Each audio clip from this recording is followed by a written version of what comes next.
no Maurílio eu fiz graduação em estatística e depois fiz um mestrado em demografia, tudo em Campinas, lá na Unicamp. Na graduação eu já comecei a trabalhar um pouco em estatística espacial, com algumas análises espaciais, no iniciação científica, depois mestrado também. E depois vim para, estou 11 anos morando em São Paulo e sempre trabalhando com geomarketing, principalmente com geomarketing. Inteligência geográfica em geral, mas boa parte com geomarketing. Passei por 2 consultorias, sempre algumas empresas, mas os principais foram a Geofusion e a Cognatus, que são 2 consultorias de inteligência de mercado, de geomarketing. Depois pela Serasa também, trabalhando com modelos de propensão, uma parte um pouco mais estatística, CRM, mas também com bastante com geomarketing. E passei pela Riachuelo, mas daí foi uma área mais de expansão, então fazia muito, depois eu vou falar um pouco de alguns estudos, mas era principalmente a abertura de loja, onde vai abrir loja, qual o potencial daquela loja, de venda da loja, o perfil da região da loja. Então, trabalhando muito a questão geográfica para explicar não só a abertura de loja, mas também outros fatores de loja. Isso na Riachuelo, quando eu estava no varejo mesmo, direto no cliente. Mas em consultoria, cheguei a prestar consultoria para várias empresas com esse tipo de estudos também. Então, sempre olhando onde que dava, se acredita que o fator espacial possa ajudar, possa explicar, sempre vamos colocar, né? Vamos colocar aquele fator espacial ali para ver onde que... Às vezes ele explica quase tudo, às vezes ele explica um pouco, mas sempre que for possível, eu e o Marcos acreditamos muito que a geografia sempre pode explicar alguma coisa, ela tende a contribuir. Afinal, quase tudo acontece no espaço, né? Tem muita coisa que tem uma certa correlação, não necessariamente aquela correlação espacial já é estatística mesmo, a técnica, mas às vezes uma coisa mais simples, você consegue, alguns fenômenos acontecem no espaço, eles conseguem ser explicados de certa forma também pela localização onde que está aquele ponto. É um pouco da minha história e agora eu também tô na Cato, agora a Cato, site de empregos. Saí um pouco do mundo de inteligência geográfica, fui para o mundo mais digital agora, é a primeira vez que eu estou nesse mundo mais digital, site, mas tem muitos fatores. Você conhece o Matheus Mota? Oi? Lá da Cato? Conhece o Matheus Mota lá da Cato? Matheus Mota, que eu me lembro, não. É estatístico. Ele trabalhou lá. 5 meses que eu tô lá, faz pouco tempo. Ah, tá, ele já saiu já. Saiu de lá? Beleza. E aí tem uma pegada não só de, claro, parte geográfica, mas também tem muitos fatores geográficos. Onde tem mais desemprego, em regiões onde a economia está diferente, então você tem uma relação também.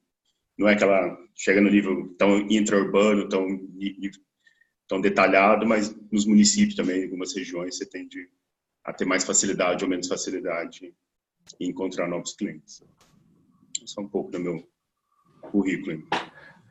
Perfeito. Eu estou na comunidade agora falando para os estatísticos, cientistas de dados e demais profissionais. Eu já fiz a carreira num começo um pouco diferente, mas o final ali muito parecido com o que o Maurílio acabou de falar, porque eu sou geógrafo de formação, né? Então eu fiz a graduação em licenciatura e bacharelado em geografia, então tanto para professora de ensino fundamental 2 e médio, quanto para o bacharel, que aplica as técnicas. E na graduação, nós não temos tanto contato com a área de exatas quanto o pessoal da estatística, quanto o pessoal de ciência da computação, por exemplo. Então, nós vemos lá, em resumo, estatística básica, descritiva, e, por exemplo, nem em teoria de probabilidade a gente entra, para vocês terem uma ideia, porque, obviamente, é um curso que ele foca em outras coisas, que eu acho que, pelo ponto de vista que a gente está conversando aqui, ele até soma, apesar de todo mundo ter que correr atrás de alguma coisa para complementar, porque a ciência ela é particionada para facilitar o estudo, mas tudo é interdisciplinar, né? Então, a gente faz só a subdivisão ali da ciência, e no final a gente acaba, na vida adulta e com o decorrer do tempo, a gente acaba aprendendo coisas novas.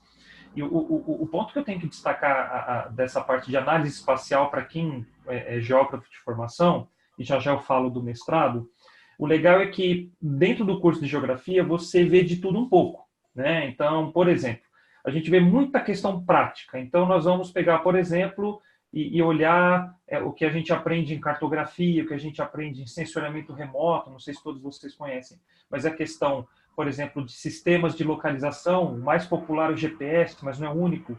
a gente aprende sensoriamento remoto pela questão de imageamento, então imagens de satélite, imagens de drone, qualquer outro tipo de imagem que seja georreferenciada.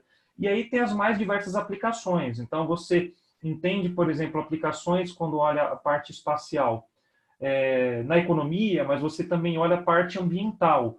Então, o espectro de aplicação da parte espacial para quem faz, ou, por exemplo, engenharia cartográfica, ou faz, por exemplo, geografia, até mesmo arquitetura, urbanismo, entre outros cursos que têm disciplinas de análise espacial com ferramental tecnológico, que vê um pouco dessa parte estatística, ela acaba olhando um espectro maior, desde da parte urbana, se assim a gente pode dizer, até a parte ambiental. Eu acho isso muito interessante, porque num dos cursos que eu lecionei na SPM, que é um curso que é voltado principalmente para o pessoal de marketing, tinha um rapaz que ele trabalhava numa usina de açúcar e álcool.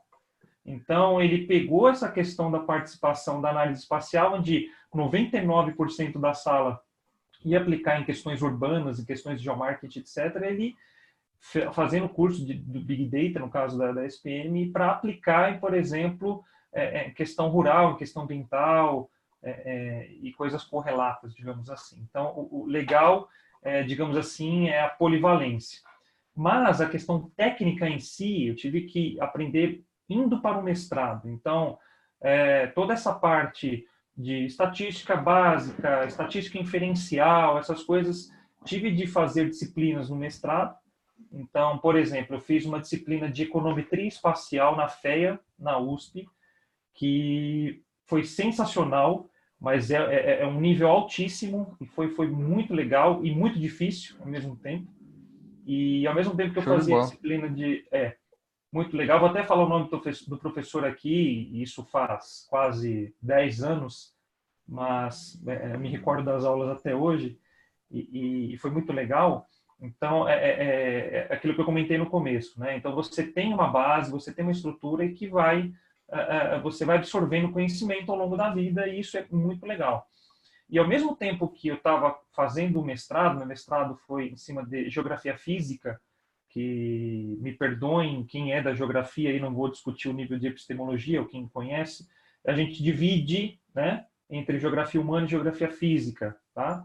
Não existe essa divisão de fato, mas é uma briga, digamos assim, entre os bayesianos e os clássicos da estatística. Então, tem essas brigas aí do pessoal da estatística, a gente também tem esse lado da briga do pessoal da geografia. A geografia física é aquilo que vai estudar relevo, hidrografia, climatologia, essas coisas. Então, você tem que ter um embasamento quantitativo maior, digamos assim, do que o pessoal que vai estudar geopolítica, antropologia, essas coisas, apesar de na graduação você ver isso como um todo. Então, no mestrado, eu acabei focando nessa parte um pouco mais quantitativa, e eu trabalhava com o Maurílio nessa época, na Cognatis, que é uma empresa de geomarketing famosa no mercado até, e trabalhávamos juntos, eu na área de geoprocessamento e o Maurílio na área de estatística. Então, nós tínhamos integração direto. Isso foi em 2005, 2006, né, Maurílio, mais ou menos? 7, 8. 7, 8. Então, 7, ali vou fazer uns 10, 11 anos, né? Então, faz um bom tempo que nós nos conhecemos. E então tem essa integração. Então lá eu olhava a parte de cartografia, levantamento de dados. Ele que te salvou lá em econometria espacial. Não, era muito legal porque o Maurílio ele cuidava da parte da modelagem mesmo. Então a gente olhava toda a parte de aquisição de dados, olhava toda a parte de mapeamento mesmo, que era o insumo, enquanto o Maurílio olhava a parte de aplicação desses dados, né? Então, eram as áreas que estavam intrínsecas ali. Eu sempre, só aproveitando, sempre trabalhei com equipes muito multidisciplinar. Pessoal de geografia, pessoal de estatística, pessoal de economia, às vezes pessoal de planejamento urbano. Gosto muito dessa área geográfica, essa análise de inteligência geográfica, porque ela sempre foi muito multidisciplinar. Sempre várias áreas trabalhando juntas. Muito bom, né? Vários inputs. O qual e o quantitativo também sempre foi uma coisa bem interessante. É bem interessante. Isso, acho que isso é muito, muito legal e é um bom aprendizado mesmo, né? E aí fui fazer o mestrado, então trabalhei na Cognatis com o Maurílio e nós prestávamos um serviço, na época, um dos clientes na época era o Unibanco, e fui convidado a trabalhar no Unibanco na época. e aí decidi por ir. E um pouco depois, o Maurílio não citou, mas o Maurílio também trabalhou comigo lá no Itaú. Ou trabalhei com ele, né? Tanto faz a ordem aqui. Trabalhamos juntos lá. Então, isso foi bem legal, porque nós trabalhamos na Cognatos juntos e trabalhamos no Itaú juntos também. Minha passagem no Itaú foi rápido. No Itaú foi rápido, mas um projeto que o Maurílio, que eu acho que ele pode citar bem depois, foi bem legal, e que eu não vou esquecer, Maurílio, foi aquela segmentação dos municípios lá, que acho que você pode falar um pouco depois, que foi sensacional. E acho muito legal. E aí nós trabalhamos juntos, tal, e desse tempo de Unibanco, Itaú, eu fiquei aí praticamente 11 anos lá, trabalhando em áreas que existem lá, por exemplo, uma área de telemetria, que é a área de geração de indicadores online. Então, acompanhamento do que tudo está acontecendo na ponta é online, então isso é muito legal. Então, havia modelos de tendência, essas coisas todas. E a minha ida, na verdade, para o Unibanco foi justamente a internalização dessa parte de geomarketing pelo Unibanco à época. Então, o Unibanco estava com uma forte expansão de agências, então tinham vários colegas que trabalhavam nessa área, e tem até um colega que está lá no Unibanco até hoje, que é o Flávio, e esses modelos eles rentabilizavam 200% do que uma abertura de agência comum. Então, assim, o fato de ter um modelo que utilizava inteligência espacial, ele dobrava a rentabilização da empresa. Então, em confronto a um modelo de estatística clássica, por exemplo. Então, isso é muito interessante, porque o conceito de você, no caso do Unibanco à época, de você abrir uma agência, que você tem que levar em consideração os transeuntes, você levar em consideração como é a economia local, essas coisas todas, e você deixar de fazer a parte espacial disso, é deixar muita coisa para trás. Então, isso foi muito legal. E depois, com o tempo, essa questão de digitalização inverteu-se, né? Então, começou um processo de fechamento de agência, só que a parte espacial, ela continua porque você tem que rentabilizar as que existem.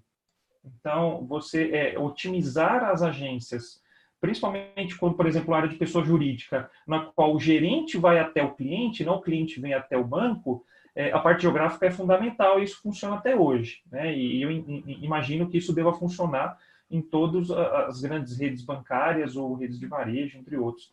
A Starbucks, McDonald's, né? Deve usar, com certeza. Com certeza. Quem começou a fazer muito estudo de geomarketing no Brasil foi Blockbuster e McDonald's, assim. Quem trouxe muita coisa de inteligência, trouxe para o Brasil na década de 90, mais ou menos, foram essas empresas, principalmente Legal. McDonald's. Exatamente.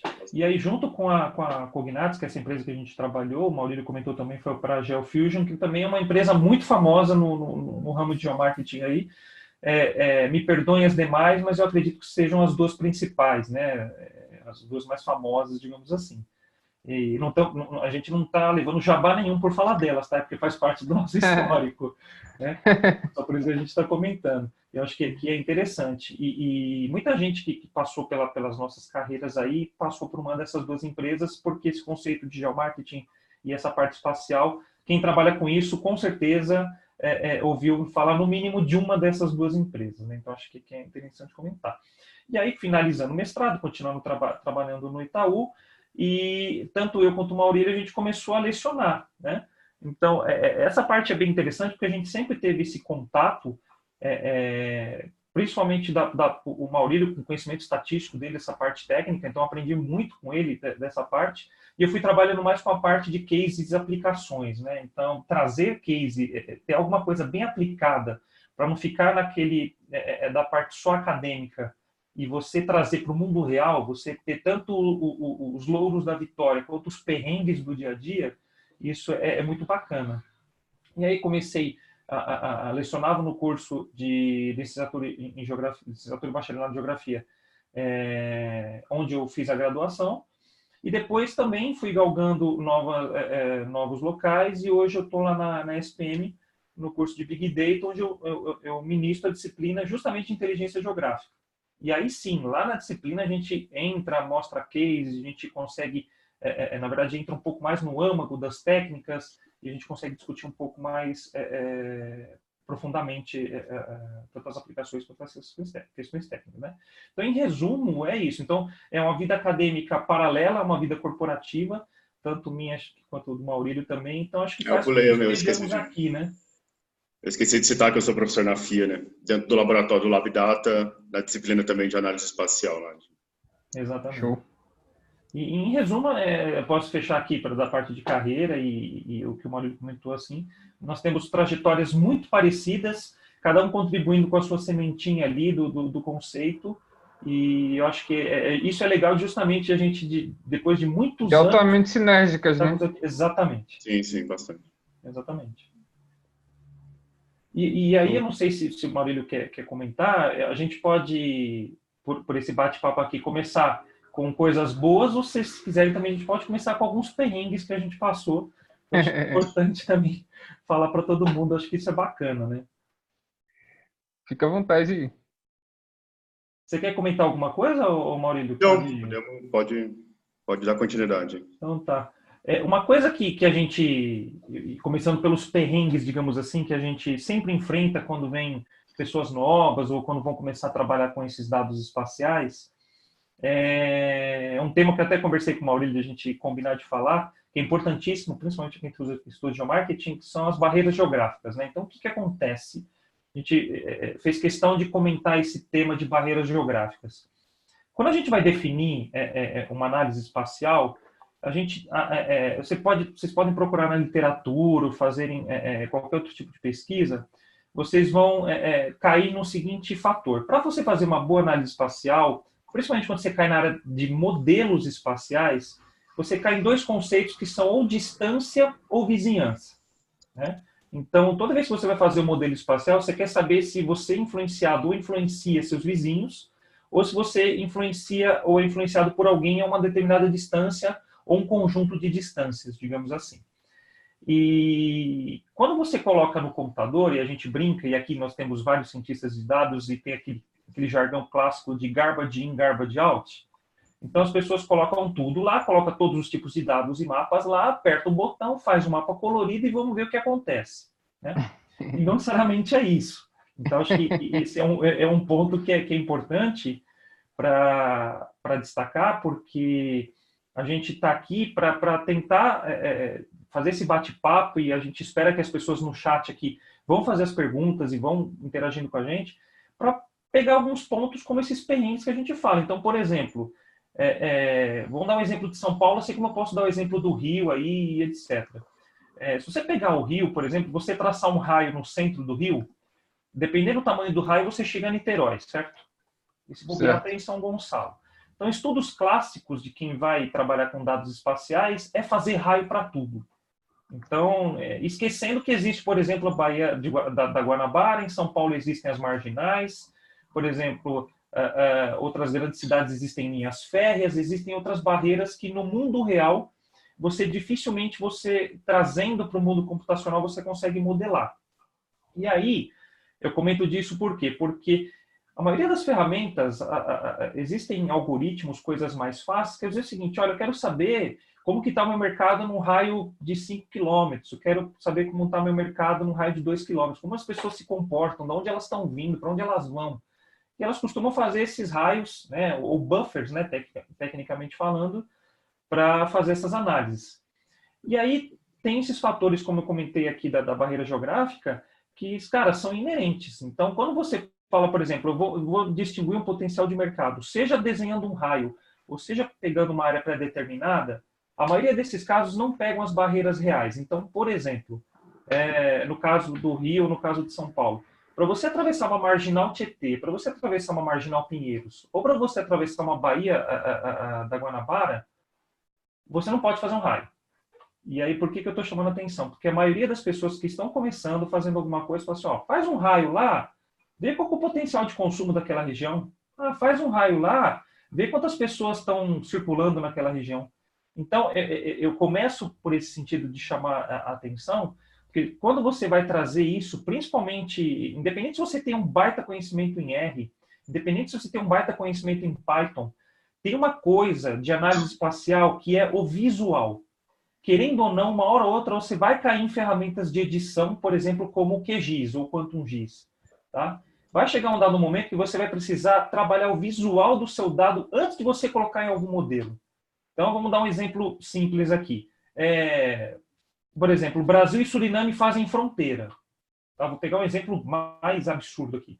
Brasil e Suriname fazem fronteira. Não tem uma estrada que conecta os países. Não tem um voo direto. Você pega um mapa e faz uma análise de vizinhança, o peso do Suriname é o mesmo peso de uma Colômbia. É o mesmo peso de um Paraguai, por exemplo, se você coloca uma matriz de distância. Então, assim, a provocação é, será que é simplesmente colocar os dados? A gente, numa comunidade desse gabarito aqui, discutindo com cientistas de dados, estatísticos, etc., a gente sabe que não. Assim como eu comentei, né, o garbage in, garbage out, quando a gente faz análise espacial, a gente também tem que tomar um pouco cuidado. A gente tentar entender como que funciona o contexto de divisões imaginárias, como divisões imaginárias de países, divisões imaginárias de municípios, divisões imaginárias de setores censitários, que o Maurílio vai comentar depois na parte de demografia. A gente tem que entender como que são os arranjos espaciais das coisas que a gente está analisando, antes de tudo. Então, se você vai pegar, por exemplo, e aí eu vou falar isso um pouco depois, você vai pegar, por exemplo, o Uber. O Uber definiu o seu próprio território para fazer precificação dinâmica, que não considera município, tá? Não considera estado. Obviamente, na tarifação, por questões legais, tem que considerar a tarifa de município, etc. Mas quando você faz alguma coisa dinâmica, você não pode considerar as fronteiras político-administrativas que alguém fez. Então, nesse sentido, você precisa entender que a parte geográfica ela é mais dinâmica do que aquela coisa estática de um mapa, né? Então, eu começo chamando a atenção nesse ponto para quem quiser começar a trabalhar com isso, fazer essas coisas, porque não é simplesmente traçando raios ou fazendo matrizes de vizinhança, que acho que a gente pode entrar um pouco depois no detalhe, e simplesmente colocar num R para bater no liquidificador ou simplesmente colocar num Python lá, colocar num Pandas da vida e vamos ver o que que dá. Não funciona assim. Então, acho que tem que ter uma crítica a priori disso. Então, acho que é uma sementinha que eu coloco aqui para quem trabalha com dados espaciais para começar a trabalhar com isso. É um alerta que a gente faz, porque o mundo real ele é muito mais dinâmico, principalmente da parte espacial, quando a gente leva para o mundo computacional. E aí, nesse caso, qual seria uma possível solução? Por exemplo, o próprio IBGE, ele percebeu isso quando ele divulgou o censo de 2010, que ele fez a malha estatística. Não sei se todos conhecem. Que a malha estatística é o seguinte, você tem as divisões político-administrativas que o país tem, e aí o IBGE ele tem que seguir isso, por exemplo, né? Então, o município de São Paulo tem divisão de distritos, e aí você tem que fazer o recenseamento do setor censitário, que é a menor unidade, e o Maurílio vai falar sobre isso. Até obedecer divisões político-administrativas, assim como o Rio de Janeiro tem os bairros, mas quando você vai disseminar, você tem áreas de tamanhos diferentes. Então, quando você vai trabalhar, por exemplo, variáveis como densidade, você está roubando, digamos assim, porque você está comparando coisas incomparáveis. Então, o que o IBGE fez e muitos outros países já fazem? Eles criam, por exemplo, grades estatísticas para comparação. Então, o IBGE fez grades de 250 por 250 metros em áreas urbanas e 1 por 1 quilômetro em áreas rurais. Então, como você tem áreas iguais e você quer capturar os dados que nelas estão, eles se tornam comparáveis porque as áreas, a geografia é comparável. Não sei se ficou claro o que eu quis dizer. Então, você olha, por exemplo... A delimitação, é isso? A delimitação territorial, ela tem que ser equiparável. Senão você está comparando maçã com banana. Quando você vai fazer, por exemplo, vamos pegar, por exemplo, São Paulo aqui. Um exemplo, quem for de São Paulo vai entender. Região metropolitana de São Paulo tem 39 municípios. O município de São Paulo faz divisa com praticamente 30. Então, quando eu vou olhar o município de São Paulo, que eu considero os vizinhos imediatos para fazer uma estatística espacial, e a gente vai entrar nesse detalhe só para comentar, você está olhando a geografia real de São Paulo e está comparando com um município que tem só 4 vizinhos. Então, isso vai fazer diferença quando você olha uma estatística, né? Agora, quando você tem áreas similares, que você tem praticamente os mesmos números de vizinhos, sejam quadrados, né? Sejam hexágonos, sejam triângulos, né? Você, digamos assim, você rouba menos porque a sua malha territorial ela passa a ser equitativa. Então, por exemplo, como eu comentei, a Uber faz isso.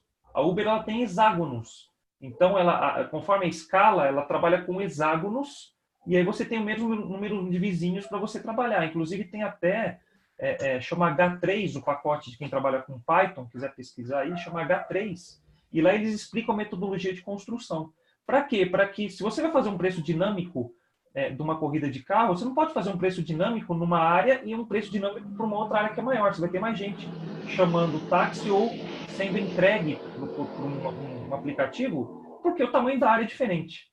Então, esse ponto que eu já quero chamar a atenção, que toda vez que a gente for trabalhar com dado espacial, a gente tentar errar menos quando a gente vai trabalhar com a malha territorial. Não entramos nem na questão estatística ainda, né? Então, quando você perguntou uma coisa que a gente tem que decidir a priori, por exemplo, eu dou essa dica de trabalhar principalmente com questões territoriais que sejam equiparáveis. Então, Tentar homogeneizar o máximo possível. Exatamente, exatamente. Porque você vai ter o seu erro estatístico, mas toda vez que alguém faz um modelo, esquece que existe o erro geográfico natural, que são as divisões político-administrativas que o ser humano fez. Então, no Brasil, você tem o município de Altamira, que é o maior município, que tem uma área territorial gigante. Você tem Águas de São Pedro, que é o menor município, que tem 3 km². Então, são coisas muito díspares, né? Então, Sim, acho que essa sementinha que eu quero colocar para quem for trabalhar. Show, obrigado. Complementando aí, em termos já eu desenvolvi muito modelo, a ideia é ter modelo para estimar a venda de uma loja, né? Então, eu vou abrir uma nova loja, um novo ponto comercial, e qual que é o modelo para estimar o quanto que aquela loja vai vender. E esse modelo ele é muito influenciado pela área de influência, né? Pelo potencial que você acredita que tem no entorno daquela loja. E a barreira, ela influencia muito, tanto a área de influência não mal delimitada, e a barreira. Você pode falar que uma região você moram 5.000 pessoas, ou, dependendo do quanto você define a área de influência, moram 10.000 pessoas. Dependendo do jeito que ela é definida a área de influência, você vai falar que tem 10.000 pessoas de potencial naquela região, mas na hora que você vai ver na realidade, 5.000 está do outro lado do rio, 5.000 está do outro lado da barreira geográfica. As pessoas não vão atravessar essa barreira para ir até a sua loja, para ir para o seu novo ponto comercial. E isso é um dos primeiros problemas que entram no modelo, que faz o modelo ter uma acurácia menor. É uma fonte de erro dentro do modelo, por exemplo, do modelo de regressão. Estimar a venda de loja já é um fator, já é complicado, não é simples, porque você tem N fatores que explicam a venda de uma loja, até mesmo coisas de dentro da loja, a escada rolante, a posição, como que a direção da escada rolante dentro do shopping, por exemplo, pode influenciar na venda de uma loja dentro do shopping, por exemplo. O fluxo dentro de uma loja pode influenciar. Então, é muito difícil estimar a venda de uma loja de certa forma. Já é complicado. Você não tem bases tão grandes, às vezes, para desenvolver. As bases são pequenas em quantidade de lojas. E aí, uma das variáveis, um dos fatores de erro também que entram nesses modelos é a questão da barreira geográfica. Porque se você não definir se você esquecer da barreira geográfica, não definir uma boa área de influência e esquecer da barreira geográfica, você vai estar falando que a área tem mais potencial do que, na verdade, ela tem. E aí você pode falar que a loja vai vender 5 milhões por mês ou 15 milhões por ano, fazer uma estimativa de venda, e depois que abre a loja, o resultado dela não são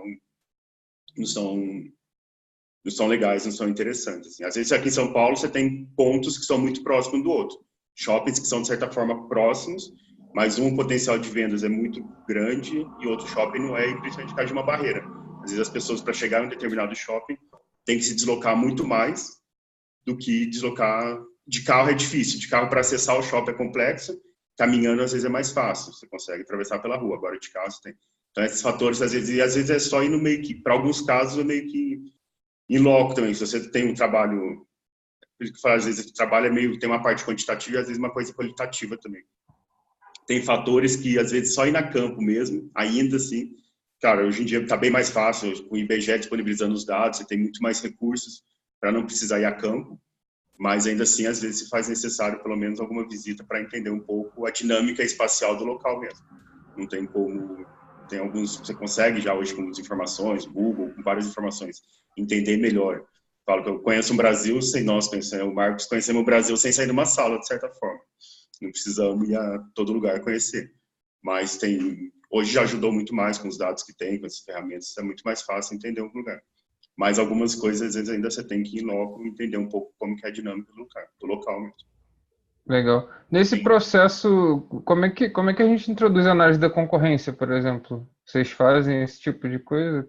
Sim. Alguns casos sim, alguns casos é mais difícil. É difícil, às vezes, você tem estimativa de... A concorrência, ela pode ajudar, como também pode atrapalhar, né? Tem coisas que você sabe que a concorrência está ali e você tem que ir atrás.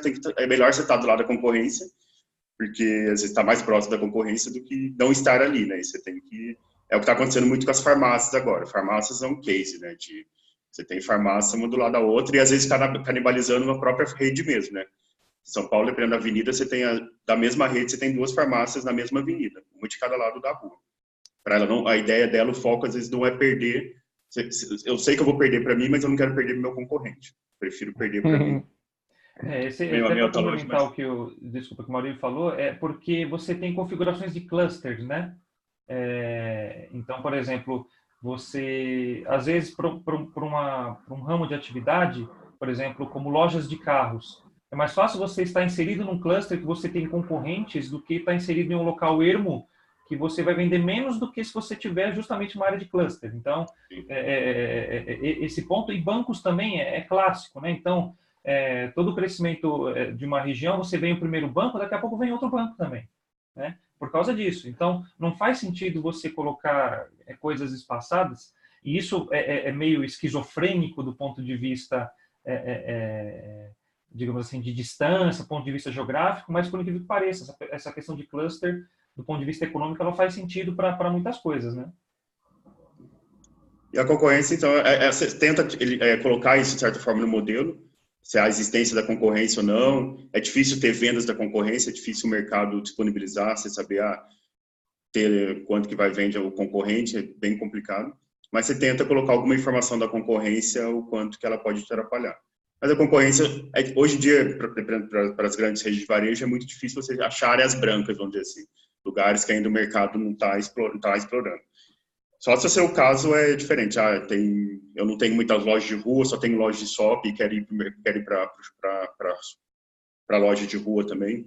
E aí você consegue achar outras áreas, talvez brancas, de certa forma. Mas o mercado, as áreas já estão um pouco mais consolidadas. Então, tanto mais a dinâmica demográfica ela não é tão, raramente, hoje em dia, não cresce em lugares tão novos, o mercado já se expandiu um pouco mais. O que tem acontecido muito é redes de varejos menores, né? Pão de Açúcar menor, Carrefour menor, cada um às vezes Extra menor, criando lojas menores, que daí eles conseguem entrar em lugares que até então eles não entrariam, que não teria potencial para eles entrarem, se fosse considerar as lojas do tamanho que eram antes, não era viável. Hoje em dia, E expandindo para o virtual também, né, para compensar, né? Pro virtual você consegue se aproximar um pouco mais. Tem um livro que chama Localização Ainda é Tudo, que é o cara explica um pouco dessa relação do virtual com o real também, com o físico, né? Como que a localização, ela explica, de certa forma, ela está relacionada até com as decisões de compras no mundo virtual também. Então, tem toda uma relação espacial também que é interessante. Então, indo para o virtual, tem coisas que é mais fácil para o virtual, por exemplo, uma rede de... As pessoas tendem a comprar, talvez, mais comida, algumas coisas no virtual, do que talvez roupa. Talvez roupa ainda tem uma certa... Varejo de moda ainda tem uma certa mais dificuldade. As pessoas querem vestir, tem uma necessidade, às vezes, de ir na loja. Sim. Então, tem algumas lojas, mas você tem aqueles mercados de consumo. E aí, para estar mais próximo, para as pessoas não dependerem muito do virtual, o mercado de varejo alimentício cada vez está menor e mais próximo da sua casa, né? Para que você passe ali na frente e tome a decisão de passar, estou passando aqui, vou entrar no mercado e vou comprar alguma coisa aqui. Então, é a proximidade também, fazendo a marca também, né? A proximidade com a marca, com o mercado. Eu queria até complementar, Maurílio, essa parte, porque tem muita questão, o Thiago e o pessoal está esperando. Varia muito com o tipo de produto e varia muito com o ticket, né? Então, você dificilmente vai comprar um carro, por mais que o anúncio seja virtual, você vai querer fazer a visita física dele. Então, a tua venda se origina no mundo virtual, mas a tua venda se finda no físico, por exemplo. Então, tem alguns produtos, dependendo do ticket, né, que aquele produto tem, ou a experiência que a pessoa quer ter, ela ainda vai para o mundo real. E é clássico dentro do geomarketing, existem várias bibliografias que falam isso, que a distância que você está disposto a percorrer vai depender muito do produto que você tem a fazer. Então, a localização, dependendo do tipo de negócio, ela pode ser uma localização mais esparsa ou uma localização mais concentrada. Por quê? Você não precisa estar onipresente. As pessoas já estão dispostas a andarem mais para irem até seu produto ou até a experiência. Então, um exemplo que a gente fala aqui é sempre classicamente, né, Maurílio, a comparação entre a padaria e a loja de carro. Então, uma pessoa está disponível para percorrer até um local que é um cluster de uma cidade, seja no centro, seja num bairro que é super famoso para a venda de carros, só que ela não percorre essa mesma distância para ir numa padaria. Então, a conveniência que ela enxerga para fazer esse tipo de deslocamento pesa muito. E isso, quando você vai olhar do ponto de vista espacial, faz todo sentido. Você não pode modelar, assim como estatisticamente você pode segmentar o seu produto, você pode estratificar alguma coisa, do ponto de vista geográfico é a mesma coisa. Então, da mesma forma também que você tem que revisitar modelos de tempos em tempos, porque perde performance, você tem que revisitar a geografia daquilo que você está analisando, porque ela também perde performance. Então, só que o modelo estatístico você consegue mensurar por algum indicador que você está perdendo performance, e a parte geográfica você vai muito do testing and learning. Você faz, por exemplo, permutações de áreas diferentes para ver qual aquela área que está melhor adaptada ao seu modelo, por exemplo. Então, será que faz sentido eu ter uma área desse tamanho, uma área dessa, agrego a área A com a área B, subdivido a área A em A1, A2? Então, isso legal. vai muito do testing and learning, né? Então, aqui a gente não está entrando, obviamente, no algoritmo, a gente pode até uma próxima oportunidade, se vocês acharem que é interessante, para entrar no technique da coisa, mas a gente está dando assim, dicas gerais para quem quer começar, principalmente, porque a parte não só estatística precisa revisão, mas a parte geográfica também. E isso é muito, muito interessante, porque o mercado ele é dinâmico. Então, assim, geomarketing que a gente está discutindo mais aqui, você vai juntar geografia, vai juntar estatística, vai juntar economia, você vai juntar marketing, você vai juntar uma pancada de disciplinas, digamos assim, que a gente tem que olhar o organismo mesmo, ter uma visão mais holística possível da coisa, para conseguir fazer um bom estudo. Então, o profissional que ele entende um pouquinho de cada coisa dessa, vai se dar bem, digamos assim, porque você tem que ter a visão do todo. Você não pode, toda vez que você fizer um estudo de uma região, obviamente, como o Marinho falou, total razão, você tem que ir a campo, você tem que ir em loco para poder ver, até mesmo porque para você fazer a atualização, clonagem, né? fazer modelo exato. Né? Então, Lá no IBGE mesmo, quando tem censo, né?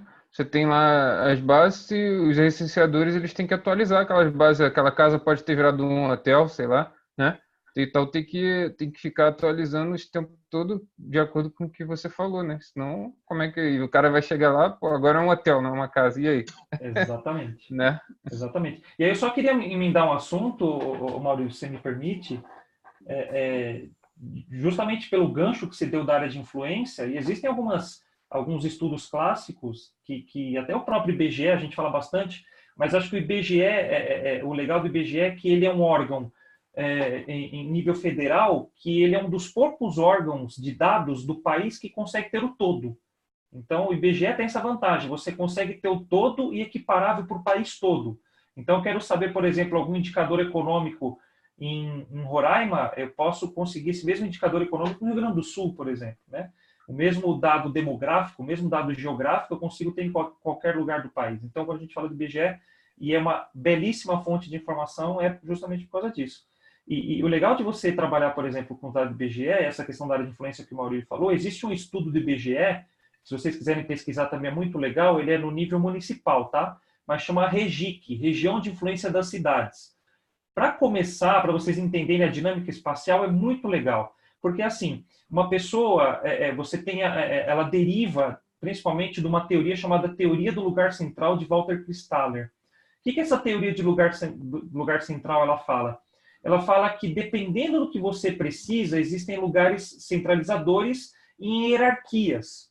E esse estudo do IBGE mostra isso na prática. Então, por exemplo, se você mora no município do interior do estado e você precisa ir a uma escola pública de nível primário ou secundário, você pode ir no próprio município.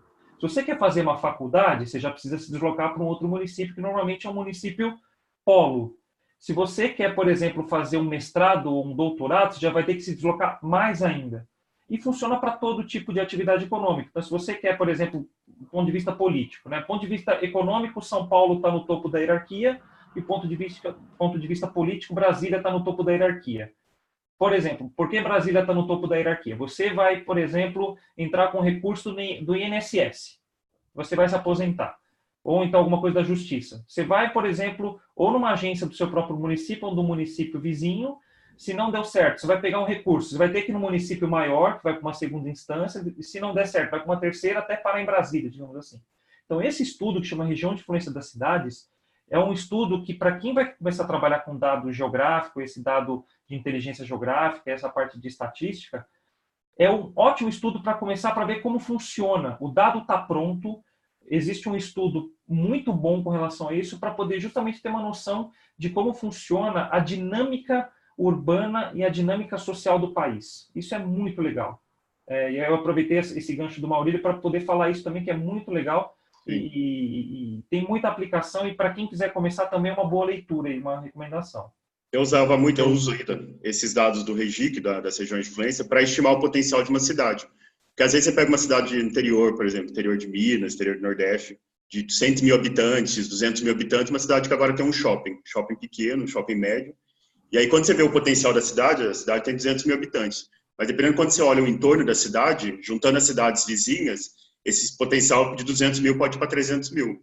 E pode também ir para 400 mil, dependendo da quantidade. Você tem que estimar ver de onde que as pessoas vêm de fato, de onde que é a influência desse município de 200 mil, qual que é a influência dele, para chegar na estimativa mais real de potencial daquele shopping. Né?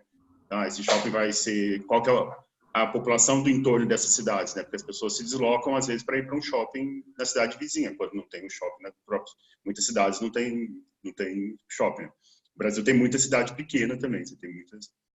Então, e quando às vezes é no interior, mas como a vantagem comparativa é maior, né? Você tem menos impostos e tudo mais, né? Mais fácil você colocar estrutura de indústrias, né? E tudo mais, e aí são polos industriais, né? Às vezes é pequena, mas é um polo industrial, né? Sim, aí sim. Faz a diferença. Tem todo um processo no Brasil chamado de interiorização também, da economia, de certa forma. Tem algumas cidades, tem algumas empresas saindo da indústria, principalmente saindo da cidade grande, né? Das grandes polos, das grandes cidades, indo um pouco para o interior. E não só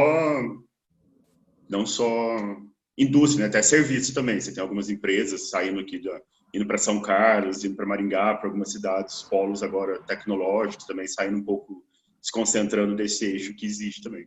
Então, e aí é engraçado que salta na análise, né? Porque você acha que, pô, estranho, né? Aí você vai olhar lá, mas essa região aqui, tem alguma coisa errada. Aí tu vai ver lá, vai verificar a atual, né? E aí tem lá uma indústria que surgiu, alguma coisa, né? Muda essa dinâmica, ela é interessante, o que tem acontecido, e é sempre legal para ficar olhando.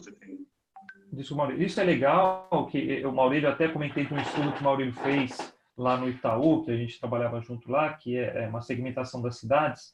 Isso é muito legal, até para você que é do Rio aí, Thiago, você até corrija se estiver errado. Por exemplo, você tem uma segmentação na cidade, por exemplo, vamos supor lá Arraial do Cabo. Arraial do Cabo existia lá uma indústria de sal que ela fechou, a cidade praticamente parou ali. Hoje ela depende essencialmente do turismo. Antes tinha turismo e mais alguma coisa. Então, assim, dependendo da atividade econômica da cidade, e por que a gente comentou... Era pesca, né? Lá era pesca. Então, exatamente. E aí, o que acontece? Você fecha, por exemplo, uma cidade, ou em torno daquela cidade, com cidades dormitórios no entorno, elas dependem daquele polo regional, e às vezes e acontece isso muito no ABC aqui, com fechamento de montadoras, indo para o interior, etc., o índice de desemprego aumentando muito, obviamente o potencial de consumo diminui, a renda das pessoas, o bolso delas diminui. Justamente essa sementinha que a gente quer plantar quando a gente fala dessa parte de análise espacial, porque quando você pega uma fronteira conhecida como município, você acha que aquilo é fechado em si e não necessariamente. Então, se você souber qual que é a dinâmica espacial de tudo aquilo que está acontecendo, você melhora muito mais a acurácia da sua estimativa do que você simplesmente pegar alguma coisa pronta e falar, olha, isso aqui é a verdade. Vou olhar São Paulo como se São Paulo, e aí, obviamente, guardadas as devidas proporções, São Paulo não fosse uma cidade global. Né? Então, o ponto, querendo ou não, qualquer decisão de Nova York ou, por exemplo, de Xangai influencia São Paulo, e nem vizinhas elas são. Quando você muda a escala disso e olha qualquer tipo de outro tipo de análises regionais ou locais, imagina isso vindo para um município pequeno ou para um bairro. Você acha, por exemplo, que quando você vai estudar o centro de São Paulo, você não pode estudar só a região do central de São Paulo, você tem que estudar São Paulo inteira, porque você tem uma migração pendular das pessoas que vêm para estudar ou para trabalhar naquela região. Sim. Então, e não só do município de São Paulo, assim como os municípios vizinhos. Assim, por exemplo, no Rio de Janeiro, vem gente de Belfort Roxo, vem gente de Nova Iguaçu, vem gente de Niterói, São Gonçalo, etc. Belo Horizonte, mesma coisa, Contagem, Betim, e assim sucessivamente. Então, tudo isso tem que ser considerado numa análise, e se você olha puramente do ponto de vista estatístico, vai sair um número lá que vai ser um número, simplesmente um número. Você fala assim, olha, meu modelo faz sentido ou não, e você vai ver que a performance dele vai cair muito rápido, porque você tem que considerar essas dinâmicas geográficas antes de fazer o modelo, né? E fazer esses testes, né? Então, isso acho que é o legal e o importante do que a gente está discutindo aqui. Inclusive isso da economia, né? Quando você tem uma taxa de desemprego maior, com certeza aumenta o movimento pendular, né? Das pessoas. Sim. Beleza. Influencia bastante. Você tem alguns indicadores principalmente no nível mais de cidade, né? O desemprego, você começa a mudar bastante a dinâmica da cidade, a volta, os regressos, isso acontece bastante do ponto de vista demográfico, influencia bastante. Aproveitando o gancho também, nós estávamos falando muito de visão macro, né, municípios, vizinhanças do município, mas uma dificuldade também que nós temos é olhar, às vezes, olhar o intraurbano também. Essa dinâmica que ocorre dentro da cidade, porque nós temos o principal dado que nós temos hoje do censo, né, que é o dado por setor censitário, do censo demográfico, que é o dado do IBGE. Quem não conhece, o setor censitário é a menor unidade geográfica que o IBGE trabalha. O Brasil tem em torno de 350 mil setores censitários, como se fosse quadras, mais ou menos, com em torno de 300 mil domicílios. E a cada 10 anos, o censo disponibiliza informações da população que mora em cada um dos setores censitários. Então, por setor censitário, por quadra, como grosseiramente falando, né, cada quadra, você sabe a população, a quantidade de pessoas que moram ali, a renda domiciliar, a renda das pessoas, você sabe várias informações da população que mora naquela região, que mora naquele setor censitário. Esse dado ele é a cada 10 anos. E às vezes nós sabemos muito sobre a população que mora ali, mas sabemos um pouco mais difícil, às vezes os dados, hoje em dia está mais fácil, mas sobre a população que passa por ali e a população que trabalha por ali. Então essa informação também, essa dinâmica, às vezes, isso também é um erro que às vezes, para estimar o potencial de uma região, não só potencial, estou falando muito de potencial, mas às vezes nós queremos saber o perfil de uma região. Será que aquela loja, qual que é o perfil dela? O Marcos falou de agência bancária. Tem agências bancárias que são regiões mais comerciais. Você tem mais público, mais gerente PJ, você depende mais das pessoas que trabalham naquela região. Tem agências que são regiões mais residenciais. Entender esse perfil da população que circula por ali, ou que trabalha naquela região, ainda é um dado que nós temos, de certa forma, às vezes, um pouco mais de dificuldade de capturar esse dado no nível tão detalhado dentro da cidade. O dado das pessoas que moram, nós temos os dados para o setor censitário, então isso tem a questão dos 10 anos, mas ainda assim a cidade não é tão dinâmica, a cada 10 anos tem a questão do custo também, né, o censo é bem custoso, mas os dados do setor censitário a cada 10 anos ainda não é um certo grande problema. Você consegue entender um pouco a dinâmica da cidade, olhando o intraurbano mesmo, entendendo os bairros, entendendo bem as regiões, bem no granular mesmo, qual que é o perfil da região. Agora, os dados de trabalhadores, às vezes por região, por área, já um pouco mais... Existem bases de dados, existem sistemas que fornecem, mas é um dado que, às vezes, você pode imputar em erro de modelagem de estimativa de potencial, por exemplo. Você fala que a região não tem potencial, tem baixo potencial, mas é uma região que passa muita gente, que tem muitos trabalhadores. O público que caminha na Paulista de domingo é mais difícil estimar. Existem algumas estimativas. Mas é um público que pode influenciar totalmente em uma venda de uma loja. Quem mora do lado de estádio, se tem um shopping do lado de estádio, pode influenciar na venda. Às vezes atrapalha a venda a venda do shopping pode ser influenciada de uma loja de um shopping. Quando é uma loja, por exemplo, de varejo de roupas, de varejo de moda, atrapalha. Mas para um varejo de alimentação, não. Então, a praça de alimentação, no dia que tem um jogo no estádio, que é ao lado do shopping, a praça de alimentação fica lotada. Já as lojas, o pessoal não passa numa loja de moda, mas passa na praça de alimentação. Então, são esses outros fatores também que, às vezes, é mais difícil um pouco de medir e imputar isso dentro de uma estimativa de potencial. Mas existem esses dados, existem metodologia hoje em dia, também, como eu falei, cada vez é mais fácil ter os dados, ter algumas fontes de dados, sistemas de dados, que ajudam a melhorar essa estimativa. Mas, além da visão, que eu queria pegar, da visão muito municipal, que nós estávamos falando, olhando muito mais para o macro, também, às vezes, é interessante, quer dizer, nós gostamos sempre de olhar muito a visão intra-urbana mesmo, né? Chegar lá no detalhe de uma área de influência, de um setor censitário, de um bairro, tentar entender mais como que é aquela dinâmica daquela área bem mais no nível micro mesmo também. Vocês têm alguma coisa para complementar? Eu não sei, Thiago, você quer fazer alguma pergunta? Aí eu vou emendar um outro assunto. Pessoal, vocês querem fazer alguma pergunta? A Gislaine falou que queria perguntar alguma coisa. Manda aí, Gislaine. Vocês trabalham com dados de... Oi? GeoBehavior Mobile. Viu, Gisela, o que acontece? Existem esses dados, vou falar da minha parte do que eu conheço aqui, né? Existem os dados de GeoBehavior Mobile, só que eles só podem, no setor bancário principalmente, tá? Principalmente por essa questão do LGPD aí dos dados. Você pode utilizar isso para behavior de crédito e pode utilizar isso para fraude, mas não pode utilizar isso para área comercial. Então, por exemplo, eu vim de uma área de CRM, eu não posso utilizar o GeoBehavior Mobile. Eu sei que aquela pessoa ela está frequentando tais lugares, costuma fazer essas visitas em tais dias, tais horários, mas eu não posso fazer isso como oferta de produto para ela. Tá? E agora, quando entrar o ano que vem a questão do LGPD, vai ficar mais difícil ainda. Mas eu posso utilizar esse dado para ver se não é uma fraude. Então, olhar o GeoBehavior, sim, existe, mas para a questão de fraude, para saber se aquela pessoa costuma frequentar aquele local, ou, por exemplo, se ela fez uma transação em São Paulo e em 40 minutos ela fez uma transação no Rio de Janeiro, meia hora, por exemplo, fez uma transação no Rio de Janeiro. Então, a probabilidade disso ser uma fraude é grande, porque mesmo ela fazendo uma transação no aeroporto em São Paulo e uma transação no aeroporto do Rio de Janeiro, esses 40 minutos é uma distância, é um tempo muito curto para que isso aconteça. Então, a probabilidade de fraude, isso acontece pelo GeoBehavior, ou por aquela pessoa ser a primeira vez que ela está transacionando naquela região. Então, isso para a questão de fraude do crédito, ok. Para a questão de produto, não pode.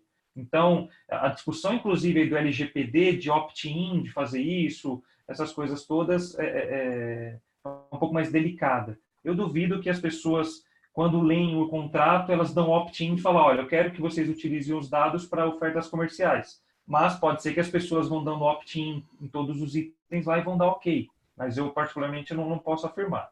Para questões comerciais, existem esses dados, podemos analisar, mas não podemos ter ações sobre esses dados, tá? Pelo menos é o que eu sei que eu já trabalho um pouco agora que eu estou mais no mundo digital, estou trabalhando um pouco, não dos dados, mas com o Facebook, com alguma coisa ligada ao Facebook, não em si do aplicativo da Cato mesmo, mas mais com alguns dados que existem, principalmente no Facebook ou no Google também, e aí você leva em consideração a questão da localização, para fazer ações baseadas em geolocalização. Então, você faz algum disparo, faz alguma campanha baseado na geolocalização, mas isso para os usuários ou do Google ou do Facebook.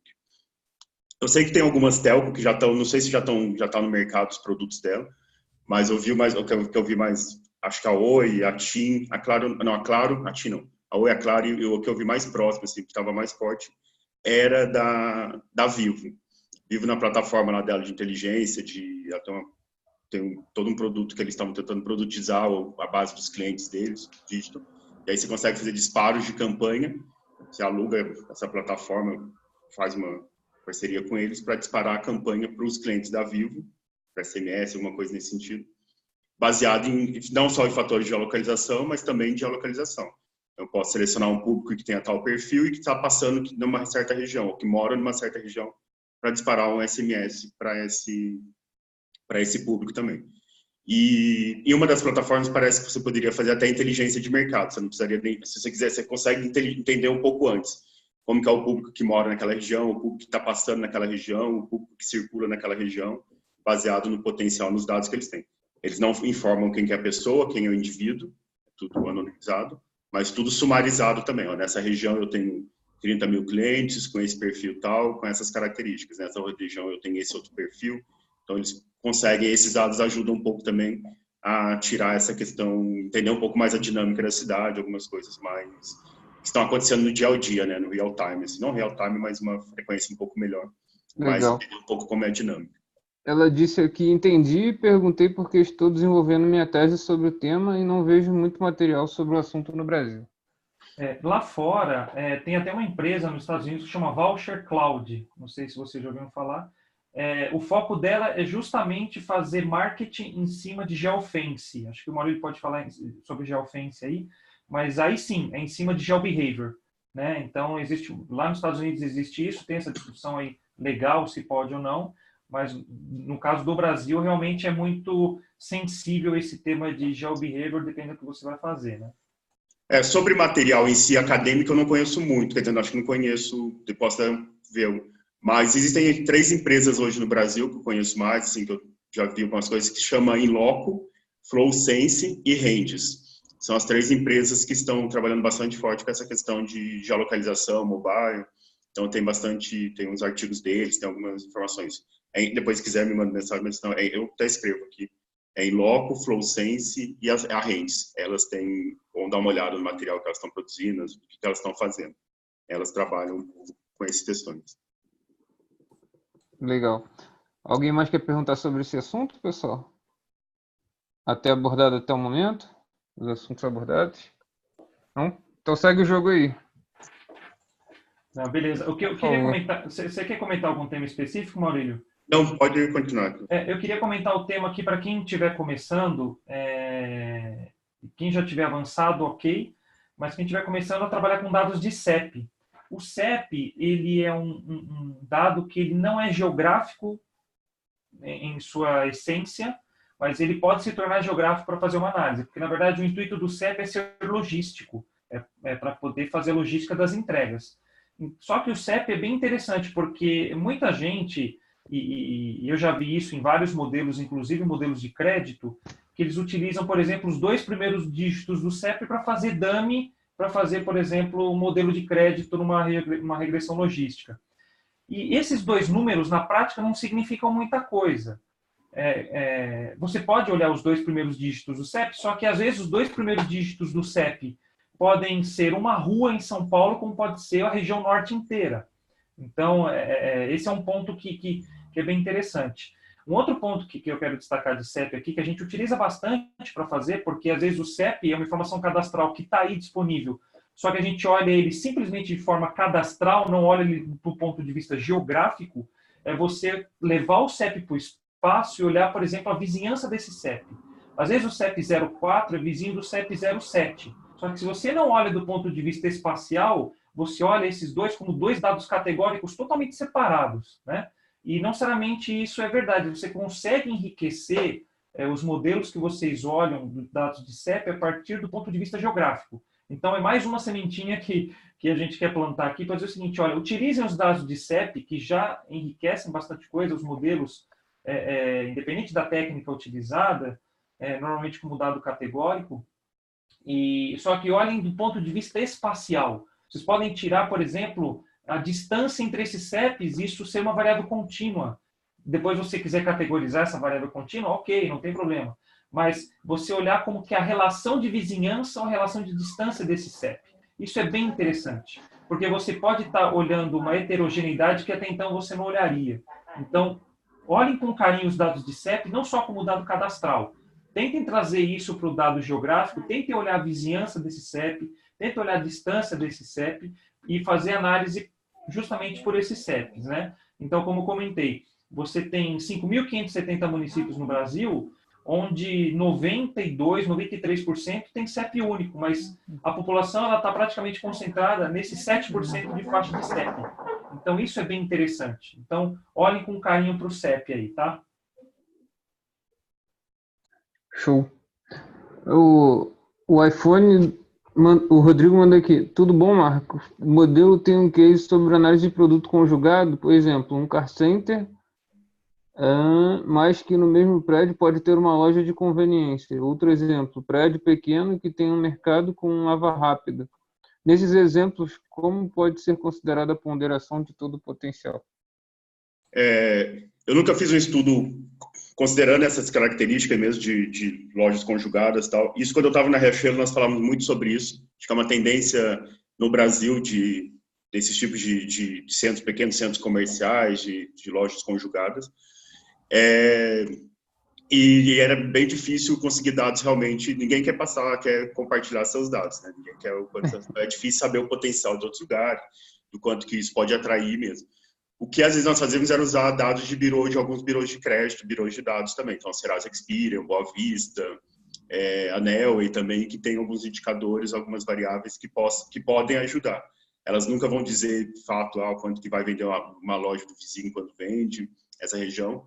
Mas uma das teorias também mostra que existem essas teorias de análise espacial, de econometria, que dependendo do perfil, quanto maior o shopping, também maior o poder de atração dele. Então, essas questões elas são levadas em consideração quando você define uma área de influência. Se é uma loja por si só, ela tem uma área de influência X, vamos supor, de 3 quilômetros. Se é uma loja conjugada, uma loja no mesmo local, mas é uma loja conjugada ou está no centro comercial, provavelmente a área de influência vai ser maior do que 3 quilômetros. Vão ser 5 quilômetros, por exemplo. Então, essas questões nós levamos em consideração para definir. Não definir porque eu não cheguei a trabalhar exatamente, não tinha nenhuma loja que acontecia isso. Mas se tivesse, era pensar na área de influência real, diferente para esses lugares, porque provavelmente o poder de atração é maior. Uma loja que está conjugada, que está num pequeno centro comercial, a área de influência dela vai ser maior. E tentar depois pegar alguns dados que talvez algumas empresas de birôs de dados podem ter também em função do CNPJ. São alguns dados, algumas estimativas que eles têm também. Tem modelos de faturamento presumido, alguns dados que falam do potencial de uma região. Mas era o jeito mais fácil que nós tínhamos. Mas eu trabalhei aqui no Brasil ainda pouco com lojas poucas consultorias, mais principalmente consultoria, que tinham esse modelo também. Mas era algo que se fala bastante, tem se falado bastante. Eu acho que é uma tendência futura. Esse ponto aqui, Rodrigo, ele é um ponto delicado, como o Maurílio falou, pelo seguinte: quando você pega uma farmácia hoje, você não tem mais farmácia. Então, vai depender muito do ponto de vista que você queira enxergar. Você tem no mesmo espaço físico uma farmácia, uma perfumaria, uma farmácia e uma perfumaria. Só esses dois exemplos já são bastante. Então, quando você vai definir um público potencial, e aí é uma definição mais de marketing, mais de varejo mesmo, do que geomarketing em si, você vai depender muito do seu target, né? Então, como o Maurílio falou, dependendo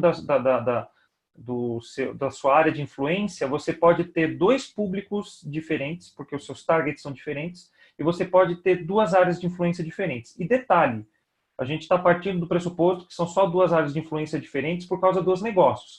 Onde o geomarketing entra? A área de influência ela pode ser subdividida. Você pode ter uma área de influência para quem circula no domingo, você pode ter uma área de influência para quem circula só no horário de almoço, porque dependendo do seu produto, as pessoas estão dispostas a andar X na sua hora do almoço. Então imagine o seguinte, padrão, 1 hora de almoço. A pessoa não vai andar 2 quilômetros para comprar um shampoo e andar 2 quilômetros para voltar, porque ela tem um determinado horário de almoço. Então, o espaço que ela está disposta a percorrer vai depender, além do produto, vai depender do horário que ela está fazendo e que tipo de população ou target ela é. Se ela é uma transeunte, se ela é uma residente. Então, essa questão de varejo / geomarketing é muito mais complexa do que parece. Então, estimar esses modelos, e a ideia é fazer o seguinte: você estimar um modelo para cada target, ou ver se cada target, por exemplo, como variáveis explicativas diferentes do mesmo modelo fazem diferença ou não, testando. Por causa disso, se você quiser olhar a farmácia do ponto de vista de medicamento, você vai ter pessoas que estão dispostas a andar mais para lojas 24 horas para buscarem medicamentos do que para buscar um shampoo que acabou. Então, vai depender muito do que você considera, se aquele espaço físico é só uma farmácia ou se é uma farmácia / perfumaria. E um ponto que eu queria emendar do que o Maurílio comentou aqui, e aí entrando no techniquez da coisa aqui, dentro da economia existe uma linha, né, uma corrente econômica de um cara chamado Haley, que chama teoria gravitacional do varejo. O que ele fez? Ele foi lá, pegou a teoria da lei da gravitação universal, que maiores massas atraem mais, certo? E utilizou isso para o varejo. Então, o que o Maurílio exatamente comentou, essa lei gravitacional do varejo, ela diz o seguinte: quanto maior o seu estabelecimento, atrai mais gente. E aí existem modelos matemáticos que existem, por exemplo, existe um modelo chamado modelo gravitacional de Huff, HUFF, que é um cara que desenvolveu matematicamente, o modelo de Haley também é matemático, tá? Mas o modelo gravitacional de Huff, ele é um modelo matemático para definir qual que é o espaço de atração e qual que seria a área de influência primária, secundária e terciária dessa região. Já fizemos esse modelo, e aí você pode considerar, por exemplo, na tua equação, número de vagas de estacionamento, distância do metrô ou terminal de ônibus mais próxima, número de lojas que você tem, número de espaço físico da sua praça de alimentação. Então, você pode colocar isso e representar isso através de um modelo matemático, mas sempre, de novo, testando, porque o diferente aqui não é a equação matemática da coisa, mas assim como todos vocês que conhecem ciência de dados aqui, é o que está por trás dessa equação. Então, o que a gente está colocando lá? O que vai ser diferencial? Então, vai depender muito do seu target. Tem pessoas que fazem questão de ir para o shopping de carro e ter valet. Tem pessoas que têm shoppings que estão ao lado de estações de trem e metrô, que são shoppings de população totalmente transeunte e a pé. Então, tem lugares que são para a população residente. Então, tudo isso você tem que levantar as hipóteses, testar essas hipóteses para depois fazer um modelo mais generalista, né? Então, tudo isso tem que ser considerado, viu, Rodrigo? Acho que, fechando o resumo aqui, não estou querendo fazer algo simples, complexo, mas ele, por si só, a natureza dele é complexa.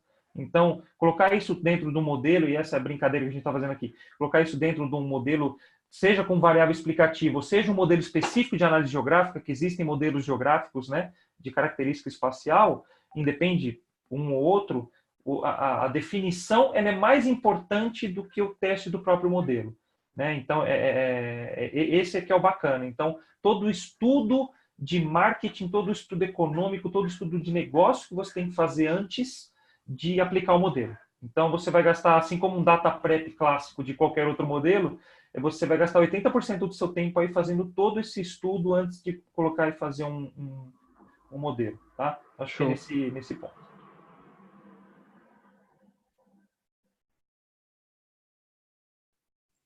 Chegou uma outra pergunta aí, ô, Thiago. Dá uma olhadinha pra gente, por favor. Opa, deixa eu ver aqui. Maurílio Marcos, trabalho com precificação de seguros, então fazemos modelos para estimar frequência de roubo, por exemplo. Uma das principais variáveis do modelo preditivo é a região. É um desafio enorme segmentar as regiões para usar no modelo que estima as frequências de roubo. O que vocês nos sugerem nessa atividade de segmentar regiões? As regiões são faixas de CEP, pois CEP é o dado que temos com o cliente. Bom, falando em modelagem mesmo, modelo preditivo até para seguro, eu já trabalhei com várias... Para cada modelo já vi que alguma área geográfica, essa definição de área geográfica, né, de qual área vai ser utilizada, para alguns já performaram melhor. O CEP geralmente é o mais não fácil de trabalhar, pela facilidade que você não precisa fazer o processo de geolocalização, geocodificação. Você tem uma base de CEP, você tem todos os CEPs, coloca o modelo no CEP, e depois, tendo um novo cliente, você coloca sabendo o CEP do novo cliente, você consegue estimar a precificação, o risco dele, qualquer variável, qualquer modelo que você faz usando o CEP é mais fácil operacionalizar, porque você tem um depara simples de código mesmo, né, de tabela. Mas já vi modelos, já tentei aplicar modelos usando setor censitário e até área de ponderação, são unidades geográficas. A questão é que você tem que, para aplicar esse modelo depois para uma outra base, você tem que saber a área de ponderação que esse novo cliente mora ou o setor censitário que esse cliente mora. Então, aí você tem que aplicar algum processo de geocodificação, achar a latitude e a longitude para identificar onde que esse cliente novo mora para aplicar o modelo em cima dele, de uma outra base. Então, teoricamente, quanto menor a unidade, mais homogênea ela é e você espera que essa área explique melhor o modelo, mas aí tem que pensar também na questão de operacionalizar o modelo. Como que eu consigo operacionalizar depois esse modelo no dia a dia mesmo. Então, por isso que muitas vezes nós partimos para o CEP mesmo, porque ele é mais fácil. Você coloca o CEP no modelo, estima o risco daquele CEP, né, como que ele influencia na variável, e a hora que você vai preencher um cadastro, o novo cliente chega, preenche o cadastro, ele preenche o cadastro do CEP dele. Agora, se ele tivesse que ser por área setor censitário, eu tenho que pegar o endereço, o CEP, fazer o processo de geocodificação lá, achar a latitude e longitude, achar o setor censitário, para depois aplicar, colocar estimar o risco daquele cliente. Então, a questão de tem que analisar também, depende do modelo, depende do que se está estimando também. E também mas a discussão sempre vai depois para o lado operacional também. Como operacionalizar essa outra informação geográfica que se tem. Então, por isso que muitas vezes trabalha com as faixas de CEP mesmo. E aí testando, né? CEP 5, CEP 6, CEP 7. Aí tem que ver o que você tem de massas de dados também. Não adianta nada eu ir para CEP 8 e ter um volume pequeno de alguns CEPs também. Isso vai gerar problema na precificação também, na análise também. Não sei se ficou claro, se o Marcos quer... Eu quero complementar. Eu acho que é isso mesmo. Acho que o Maurílio foi cirúrgico aí. Trabalhar com CEP, muita gente agrupa o CEP em 2, 3 dígitos justamente pela massa, né? E aí vai acontecer de alguns CEPs terem 0 eventos, né? Então, aí você vai agregando para que pelo menos todos eles tenham algum nível de evento para você conseguir modelar. O que eu daria como dica aqui que é interessante, eu acho que o Maurílio também foi preciso no que ele disse, quando a gente trabalha um dado geográfico, e tem muita questão do deploy, ou seja, você passa por todo o data prep que a gente comentou, você passa por toda a modelagem. Quando você vai fazer o deploy disso, e você tem que fazer sempre a recalibragem do modelo, ou escorar o modelo, literalmente, a gente vai enfrentar um problema. Quando eu digo que a gente vai enfrentar um problema é pelo seguinte, porque o dado espacial é tão especial que vocês podem ver que a maioria dos cursos de Data Science sequer citam os dados espaciais. Não sei se vocês separaram. A maioria dos cursos que vocês vão ver que tem Data Science, essas coisas, não falam de dado espacial. Porque é uma situação muito especial. Só que o que acontece? Da mesma forma que a Ghislaine comentou aqui do GeoBehavior, todo mundo faz modelo, por exemplo, de série temporal, existe pra caramba, porque a gente consegue fazer autocorrelação a essas coisas e definir comportamentos passados no tempo para prever coisas no futuro. Só que o espacial, ele empresta esses conceitos do temporal e a gente tem o GeoBehavior, sim. Se você começar a fazer uma lista de tudo que você faz durante uma semana, durante um mês, você vai ver que dali já sai um modelo só do seu comportamento. Só que, literalmente, não tem essas questões nos cursos de Data Science. Poucos são alguns cursos que tocam nesse assunto. E aí, onde eu quero emendar isso, do que você comentou, Laura? Existe uma técnica muito simples espacial, e é uma pena que não deu tempo, porque assim, o assunto ele é extenso. Eu acho que o assunto ele é denso, inclusive, e a gente, por incrível que pareça, nós falamos pouco. O Maurílio aqui pode até me corrigir. Nós falamos pouco até da parte espacial. Tem muita coisa para se fazer. Mas uma coisa que você pode fazer para testar, ver se faz sentido ou não, é justamente descobrir a vizinhança desse CEP. Porque quando você olha o modelo, o CEP como variável categórica e os eventos que estão atrelados nesse CEP, você não sabe se ele é uma epidemia regional ou se é um problema único daquele CEP. O fato de você não saber que um CEP que tem bastante evento é vizinho de outro CEP que também tem bastante evento, você não entende que o problema é uma epidemia regional. E você pode modelar de forma regional. Então, uma técnica que eu indico para vocês fazerem, que é uma técnica exploratória que dá para começar, que até o Thiago comentou com a gente uma outra vez, é um negócio chamado índice de Moran. Tá? Então, se vocês quiserem pesquisar, aí já dá para começar. Você vai passar pelo processo do seguinte, você vai pegar todos os seus CEPs, vai pegar lat-long dos seus CEPs e aí vai ter que levar para uma ferramenta que trabalha com dado espacial. O que nós recomendamos? QGIS ou R ou Python. Tá? Dentro do Python existe um pacote chamado GeoPandas. Então vocês podem, quem trabalha com Python, utilizar um camarada chamado GeoPandas. Dentro do R existe um pacote chamado SPDEP, né, que é o Spatial Dependence, para fazer dependência espacial. Se você está numa ferramenta desktop como o QGIS ou uma ferramenta de banco de dados estruturado como o PostgRE, existe o PostGIS, que você também consegue fazer as consultas através disso. Então você consegue ter uma ideia se é um problema regional ou não. E eu consigo te falar um case que aconteceu, que descoberta de fraudadores. Por incrível que pareça, existem fraudadores que agem de forma geográfica. Né? Então, foi levantado o CEP de todas as pessoas, levantado todas as ações que essas pessoas entravam contra a empresa e como elas iam para o fórum. E aí, Thiago, teve um problema num bairro que você é do Rio, deve conhecer, chamado Santa Cruz. E aí teve um problema de fraude em Santa Cruz muito grande, numa época dos cartões de crédito, que ele não era um problema aleatório no espaço, ele é um problema autocorrelacionado no espaço, era um problema geográfico de fraude. Então, quando você mina esse problema geográfico, a gente vai ver que a resolução do problema se espraia. Então, esses fraudadores, eles vão tentando migrar para outras regiões. E você só consegue ver isso quando você olha, por exemplo, o CEP, como eu comentei agora há pouco, do ponto de vista com óculos geográfico. Você está olhando o CEP como uma variável categórica. Então, você tem lá uma faixa de CEP, você olha os eventos que estão acontecendo lá e você modela o CEP. O que o que o Maurílio comentou e que eu estou tentando falar aqui, em resumo da ópera, é você ter um olhar geográfico. Será que é um problema daquele CEP? Será que é um problema regional? Ou será que é um problema aleatório? Será que ele é um problema concentrado? Você só vai conseguir ter essas respostas quando você trouxer o CEP para lat-long, colocar no mapa e modelar isso. Então, não é simplesmente trazer a lat-long e modelar a lat-long, é modelar aqueles dois conceitos que eu falei no começo da nossa conversa, que é ou distância ou vizinhança. Esses dois fatores vão definir se é um problema local ou um problema regional. Uma dica que eu dou é essa. Então, como comentei agora há pouco também, olhe o CEP com carinho do ponto de vista geográfico, não só como algo cadastral. Então, isso já vai ser um primeiro passo que você ela disse pode que lá ela não pode segmentar demais as regiões porque perde, né, a massa de dados. A frequência de sinistro é baixa. Isso, então, é esse ponto que a gente comentou. Mas você pode perceber, por exemplo, que você não precisa colocar o CEP, a lat-long do CEP 8. Você pode definir conjuntos de CEPs que sejam no CEP 4 ou CEP 5 e olhar a vizinhança do CEP 5, a vizinhança do CEP 4, para você ver se é um problema epidêmico ou não. Não necessariamente precisa ser nos 8 dígitos do CEP, que eu comentei.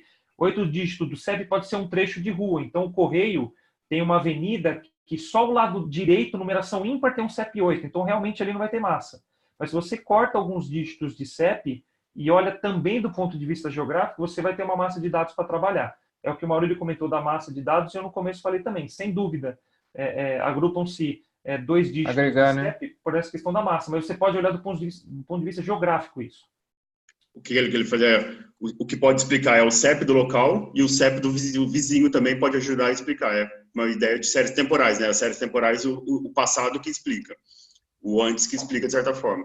Aqui é o CEP vizinho que vai te ajudar a explicar também o que acontece naquele CEP ali também.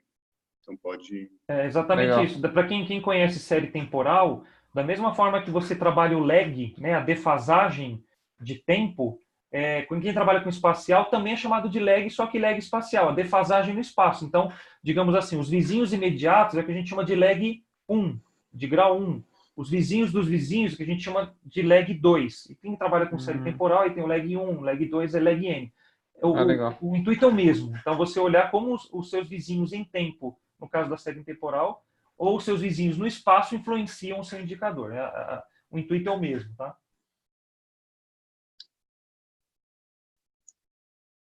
Mais alguma? Pode seguir aí, pessoal. Quer tocar o barco aí, ô Maurílio? Você tem mais alguma coisa sobre o que estava no... Só um minutinho. A Laura mandou aqui, ó. Trabalhamos com faixas de CEP respeitando a geografia. Então é mais ou menos olhar a vizinhança. Obrigado pela ajuda. Beleza. Legal. Show. É isso mesmo. Um ponto que eu queria só comentar aqui, que a gente discutiu eu e o Maurílio, nós conversamos antes de trocar ideia com vocês. Pode mandar e-mail depois, gente, tá? Podem entrar em contato no nosso LinkedIn lá, vem trocar uma ideia com a gente, que a gente faz um negócio bem legal. A gente vai colocar lá, com certeza. Show de bola. Legal. Um ponto que eu queria comentar aqui um outro ponto de insucesso, né, Maurílio? Da Decolar, né? Você quer comentar aí do ponto de vista da Decolar lá? São algumas questões geográficas também que não é só insucesso, né? São questões até de segurança e questões jurídicas também. A Decolar, recentemente, ela foi multada, acho que em 7 milhões, né? Alguma coisa nesse sentido. 11 milhões. Por praticar o chamado geopricing e geopreço, né? Geoblocking. Então, você limita as passagens, limita a hospedagem em função da localização das pessoas.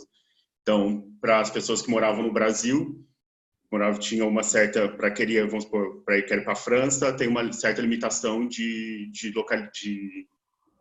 hotéis para quem mora no Brasil, e uma outra quantidade para quem mora em Buenos Aires, por exemplo. Sim, isso em função da sua localização. E não só isso é o geoblocking, que eu limito em função da sua localização, e a precificação também, que é o geopricing. Eu diferencio o preço em função da sua localização. Quando é quase de seguro, por exemplo, você pode fazer isso porque é uma questão de segurança sua, uma questão de proteção. Mas em outros casos, não se pode fazer. E aí ela foi multada, é um caso bem recente, acho que é desse ano, né? Foi em abril, acho, por aí. Eu não lembro se foi agora ou se foi no final do ano passado, mas é recente mesmo. E aí, o que acontece? Essa tarifação dinâmica do Uber não é nada mais do que uma tarifação dinâmica dependendo da localização e da demanda. É que o que acontece? A da Uber, ela é explícita. Então, as pessoas sabem que isso acontece. No caso da Decolar, ela não era explícita. Então, a Decolar fazia isso sem que os clientes soubessem. Então, se eu, por exemplo, eu entrasse aqui, do ABC, aqui em São Paulo, para comprar uma passagem, e o Thiago entrasse lá no Rio para comprar passagem, os preços eram diferentes por causa da nossa localização. Então, a Decolar foi multada por causa disso. Vocês pesquisarem na internet aí, vocês vão ver multa Decolar de questão de geolocalização, geopricing, né, que nem o Maurício comentou, vocês vão achar esse artigo aí. E é bem interessante. E aplicações dos mais diversos pontos vocês imaginarem. Por exemplo, a Polícia Federal conseguiu mensurar o consumo de cocaína num bairro através da localização do esgoto das pessoas e do teor de produto químico diluído na água. Por exemplo, agricultura de precisão. Então, você pode adubar uma área mais do que a outra conforme você vai coletando no próprio trator e fazendo análise química e ao mesmo tempo que você usa o GPS do trator e você vai passando.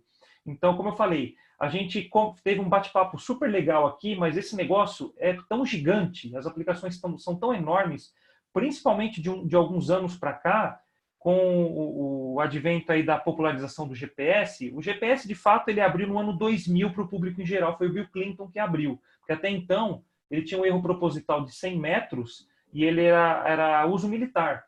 Então, hoje, qual é o negócio que não depende de um GPS? Você pega as maiores startups, os maiores cases de sucesso aí de empresas, se não em sua totalidade, a maioria usa dados de geolocalização para sobreviver, seja transporte, seja comida, seja entrega, seja qualquer coisa. Então, o dado de geolocalização ele está inerente.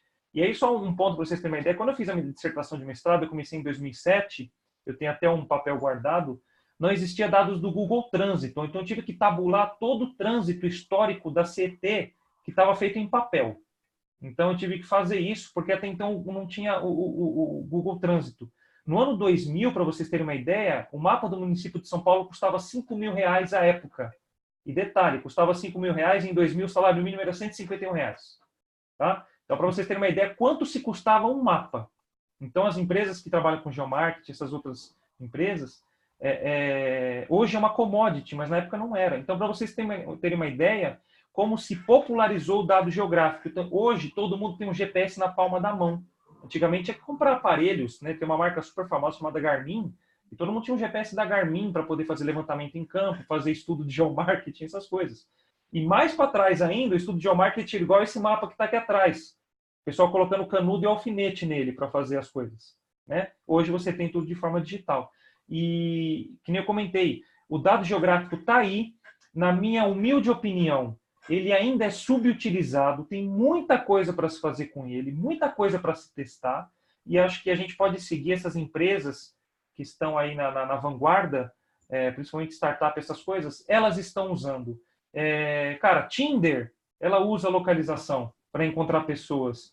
iFood para comida, Uber Eats para comida usa. Por exemplo, o próprio Waze, Uber, 99, Cabify, qualquer outra coisa para transporte usa.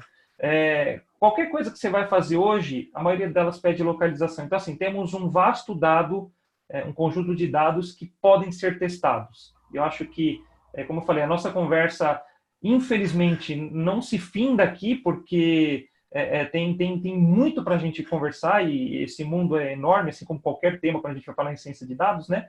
Mas acho que o nosso papo aqui, né, Maurício, né, Thiago, acho que esse ponto, essa parte espacial, ela é pouco explorada nos cientistas de dados. Então, acho que a ideia é a gente plantar essa sementinha e levar isso para a gente discutir mais. Né? Então, acho que é esse ponto de discussão, que existem aplicações dos mais diversos, cidades inteligentes, gamificação, People Analytics, né?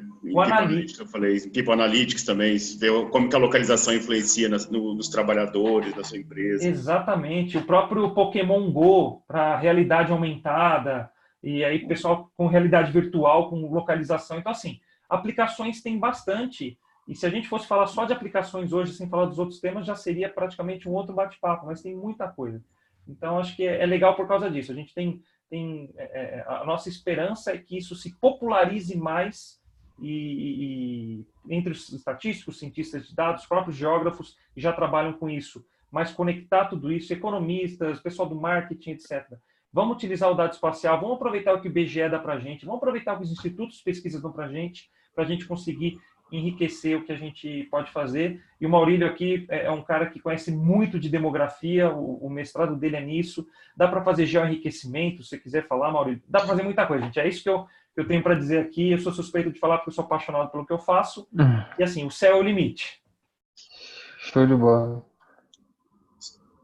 Estamos com tempo aí ou quer depois responde por e-mail? Como que tá o horário? Fica à vontade, tranquilo. Tem mais Vocês que mandam aí. Vocês que mandam. Vamos lá.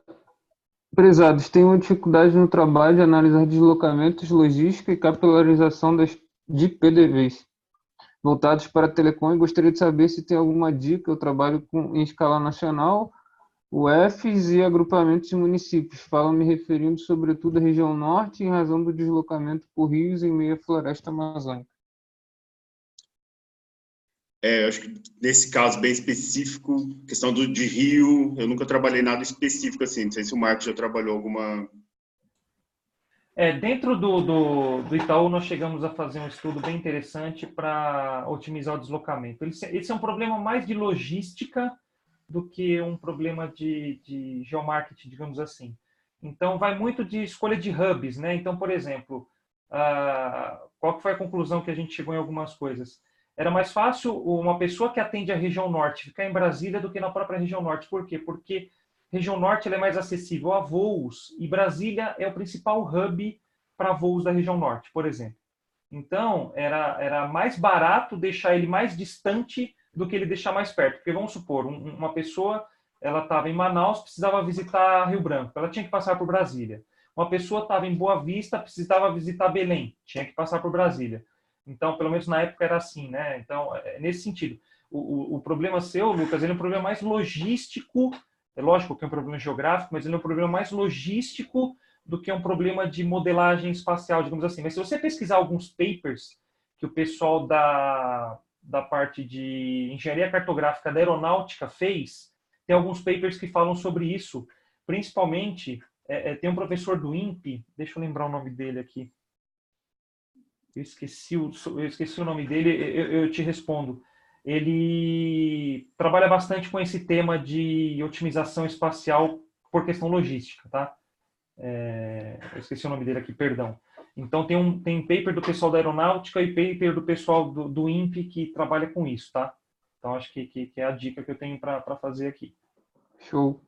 Aí o Guilherme perguntou, boa noite, gostaria de conhecer quais são as ferramentas mais utilizadas para trabalhar com geolocalização no Brasil, existe alguma gratuita ou com baixo custo? Acho que vocês falaram, né? R, Python, QGIS, não é isso?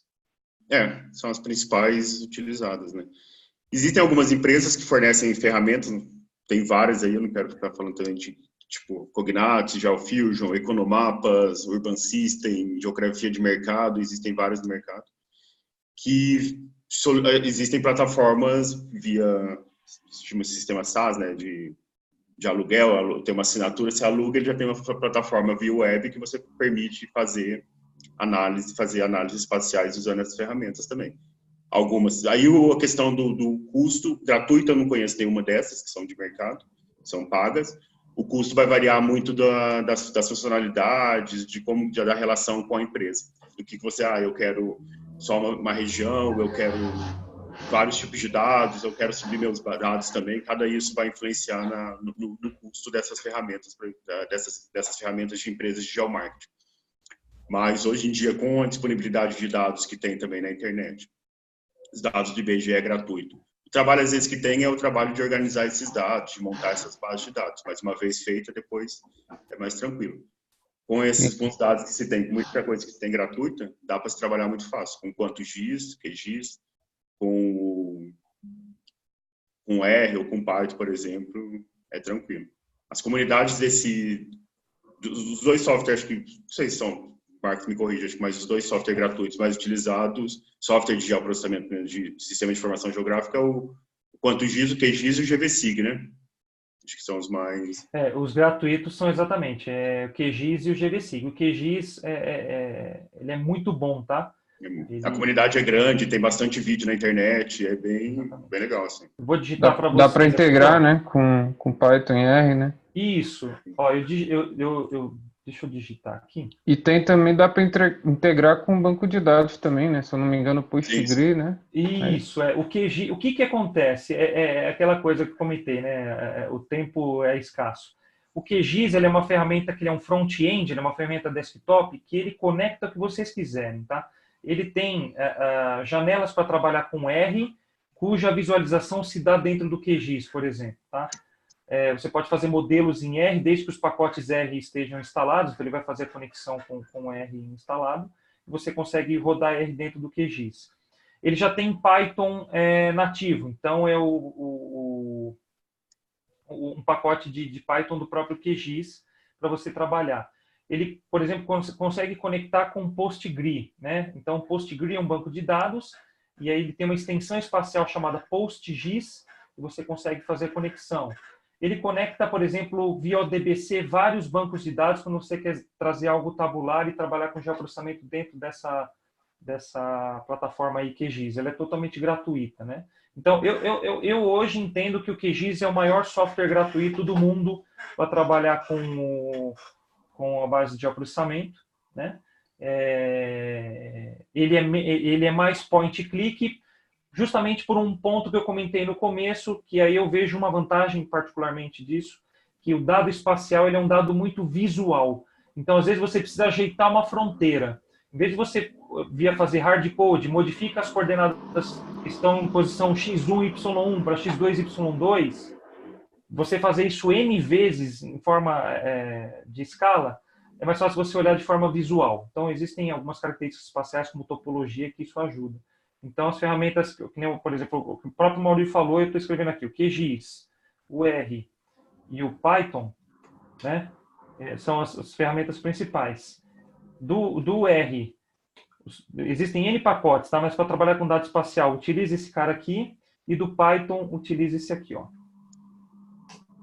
Tá? Então, esses são os principais. Mas existem outras ferramentas para O trabalhar. Leaflet também é muito bom, né? É muito legal. É bom. Sim. Para visualização. Pra... Isso. O Leaflet ele é mais para dado cosmético, tá? Mas ele é muito bom também. Mas, gente, existem N ferramentas que conectam, e como eu falei, a gente não está tendo nenhum jabá aqui para falar, mas acho que é legal a gente comentar. Por exemplo, Power BI, para quem vai fazer dashboard, conecta com dado georreferenciado. Tableau conecta com dado georreferenciado. Até o... Oi? ClickView. ClickView. O Oracle tem uma extensão chamada Oracle Spatial para você trabalhar de forma espacial os dados do Oracle. O SQL tem o Spatial SQL para trabalhar com dado do SQL, do software do banco de dados SQL mesmo, né? Então, existem várias fontes. Se vocês pesquisarem aí na internet, vocês vão ver que também é uma coisa infindável. Então, tem bastante ferramentas gratuitas para trabalhar os dados. Qual que é a vantagem das consultorias? O dado já vem mastigado e, dependendo da aplicação que você vai fazer, ele está pronto. Agora, se você está estudando ou está começando uma empresa ou quer lapidar alguma coisa, você vai enfrentar problemas ao longo do caminho, obviamente, mas existem essas ferramentas gratuitas com dados gratuitos. E aí eu não sei se está aqui guardado ainda, é uma dica que o Vitor deu, de um local que chama LabGIS da UERJ, Universidade Estadual do Rio de Janeiro. Lá você tem um site desse sistema LabGIS que tem fontes. Eu vou colocar o site lá. Boa, por favor. Show de bola. Vocês têm dados IPEA, IPEA-Data, IBAMA, Banco Central, INEP para dado educacional. Todos esses dados você consegue trazer e georreferenciar de alguma forma e trabalhar com a parte geográfica dela, tá? Ótimo. Pô, muito obrigado aí, mestre. Eu agradeço imensamente aí o conhecimento transmitido. A gente viu aí a importância, né, de geomarketing, de geolocalização, né? A gente trabalhar essa dependência espacial, né, que tem muitos problemas, né, que a gente consegue otimizar as nossas análises, né? E agradeço aí imensamente. E se puder, a gente marca alguma aplicação, né, depois e tudo mais, né? A gente vê algum tipo de aplicação, ou no R, no Python, para a galera ficar um pouco mais concreto assim. Mas ficou show de bola, gostei demais do papo aqui. Obrigado e até a próxima, então. Valeu, galera, aí pela presença também. Obrigadão. Posso só fazer uma última consideração? Fica à vontade. Desculpa. Fica à vontade. Só para fazer um comentário aqui também, que da mesma forma que a gente não tem jabá para falar de empresa, eu vou falar de alguns institutos de pesquisa, alguns professores, que vocês podem pesquisar na internet ou procurar caso vocês queiram discutir bastante esse assunto, tá? Eu conheço a maioria desses professores, tá? Um ou outro eu não conheço pessoalmente, mas eu recomendo esses professores, principalmente os materiais que eles têm, os papers que eles escrevem e o acesso deles, tá? Quem quiser acessar alguns professores da UFABC, eu recomendo a professora Flávia Feitosa, tá? O professor Vitor Vieira, eu não conheço pessoalmente, mas a Flávia eu conheço pessoalmente, e a professora Carolina Pinho, tá? Então, da Federal do ABC, esses 3 professores manjam bastante desse assunto e eu acho que são referência nesse assunto. Flávia Feitosa. Vitor Vieira Vasconcelos. Vitor Vieira Vasconcelos. E Carolina Pinho. A Carol e a Flávia eu conheço pessoalmente. Tá? É da Federal do ABC, isso? Isso. Para quem está em Minas, a Federal de Minas tem um professor que é sensacional, que é o Renato Assunção, conhecidíssimo de quem trabalha com dado espacial. Renato Assumpção, tá? Um dos poucos professores que estão em departamento de estatística, um deles é o Renato Assumpção. Exatamente. Ele é bem conhecido aí, então, da Federal de Minas. Da Federal de Juiz de Fora, é um professor que trabalha com econometria espacial, que é o Eduardo Almeida, também é uma referência no assunto. Tem até um livro publicado, né, de econometria espacial, professor Eduardo Almeida, da Juiz de Fora. Tá? Juiz de Fora, beleza. Tá? Um professor que o Maurílio conhece bem aí, que é o Paulo Justiniano, né? Acabaram de falar aqui, também o Paulo Justiniano. Isso, da Federal do Paraná, exato. Em departamento de estatística, ele é referência. Tem um LEG também, que é o laboratório de ensino. Eu já ouvi falar desse Paulo Justiniano. Referência do Paraná. E o Renato Assunção, ele toca o LEST, Laboratório de Estatística Espacial, tá? Chama LEST, porque ele toca lá na Federal de Minas, tá? Na USP, um professor que eu tive aula, e eu recomendo bastante também, que eu tive aula com ele de econometria espacial lá na FEA, que é na Economia e Administração, que é o professor Danilo Igliori, tá? É um cara também muito conhecido aí no ramo. Eu acho que ele é ele trabalha na ZAP Imóveis, tá? Então ele manja bastante disso aí. Beleza. E um professor que é amigo particular meu também, que é um cara que manja pra caramba, fez um modelo sensacional que, através de dados espaciais e gasto de energia elétrica, ele consegue estimar a renda, que é o professor Eduardo Francisco, lá da FGV. Tá? É meu amigo Eduardo Francisco, FGV. Isso. Eduardo de Rezende Francisco, que é lá da GV. Então, assim, eu até pedi licença, Thiago, sempre desculpa para falar esses nomes. Como eu falei, não estamos ganhando nada com isso. A gente só está falando as pessoas que são referências para nós. Um outro cara não, ajuda demais, né? A gente ter referência, sim, com certeza. Um cara que foi referência para mim em bibliografia espacial é muito também. É o Gilberto Câmara, que ele foi presidente do INPE também. Hoje ele está na ONU, está em algum órgão da ONU, que é o Gilberto Câmara. Ele também é um professor bem conhecido nessa parte espacial, tá? Então, legal. Professores, se esse vídeo chegar a vocês, mil desculpas se a gente está gerando demanda para vocês, mas vocês são nossas referências, tá? Então, eu acho que é louvável citá-los como para a comunidade de estatística, cientista de dados, que vocês sejam conhecidos aí porque vocês merecem, tá bom? Show de bola. Quando eu colocar o vídeo lá, eu vou colocar os nomes, eu anotei tudo aqui direitinho. Beleza. Eu te passo também, se você precisar, o Maurílio também pode passar. Depois eu tenho alguns. A gente pode passar algumas referências aí. E aí, quem quiser entrar em contato com a gente também, fica à vontade. A gente está à disposição de tentar ajudá-los aí de alguma forma. E pensem com carinho, como eu falei. Meu fechamento do que eu tenho que falar é assim, pensem com carinho, existe muita oportunidade, vamos explorar, porque tem bastante coisa legal para fazer. Legal, show de bola. Obrigadão, Messi.